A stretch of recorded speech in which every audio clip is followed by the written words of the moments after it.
চূড়ান্ত হয়ে গেল ফিনালিসিমার সময়সূচি। মুখোমুখি হতে যাচ্ছে লিওনেল মেসি ও লামিন ইয়ামাল। দর্শক, এবারের ফিনালিসিমার শিরোপা উঠবে কার হাতে? আপনাদের প্রেডিকশন আমাদের কমেন্ট করে জানিয়ে দিন। শত জল্পনা কল্পনার পর এবার অবশেষে চূড়ান্ত হলো ফিনালিসিমার দিনক্ষণ।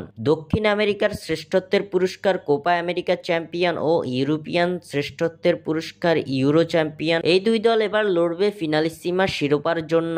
2024 কোপা আমেরিকাতে টানা দ্বিতীয়বারের মতো চ্যাম্পিয়ন হয়েছিল আর্জেন্টিনা। শ্বাসরুদ্ধকর ম্যাচে কলম্বিয়াকে 1-0 গোলে হারিয়ে টানা দ্বিতীয়বারের মতো এই শিরোপা নিজেদের নামে করে নিয়েছে মেসির আর্জেন্টিনা। অন্যদিকে 2024 ইউরো চ্যাম্পিয়ন হয়েছে লামিন ইয়ামালের স্পেন। ফাইনালে ইংল্যান্ডকে 2-1 গোলে হারিয়ে এই শিরোপা জিতে স্পেন। নিয়ম অনুযায়ী এবার ফিনালিসিমাতে মুখোমুখি হতে যাচ্ছে আর্জেন্টিনা ও স্পেন। 2026 সালের মার্চে অনুষ্ঠিত হতে যাচ্ছে ফিনালিসিমার এই হাড্ডাহাড্ডি লড়াইটি। আগামী বছর অর্থাৎ 2026 সালের 26 মার্চ থেকে 31 মার্চের মধ্যে অনুষ্ঠিত হবে স্পেন বনাম আর্জেন্টিনার মধ্যকার এই ম্যাচটি। এমন তথ্যই দিয়েছে স্প্যানিশ দৈনিক মার্কা। স্পেন ফুটবল ফেডারেশন ও আর্জেন্টাইন ফুটবল অ্যাসোসিয়েশনের সম্মতিতেই নির্ধারিত হবে ভেন্যু। তবে এই ম্যাচ আয়োজনের জন্য আগ্রহ প্রকাশ করেছে লন্ডন, কাতার ও সৌদি আরাবিয়া। এদের মধ্যে সবচেয়ে বেশি আগ্রহী সৌদি আরাবিয়া। তাই শেষ পর্যন্ত হয়তো সৌদি আরাবিয়াতেই অনুষ্ঠিত হবে ফিনালিসিমার ম্যাচটি।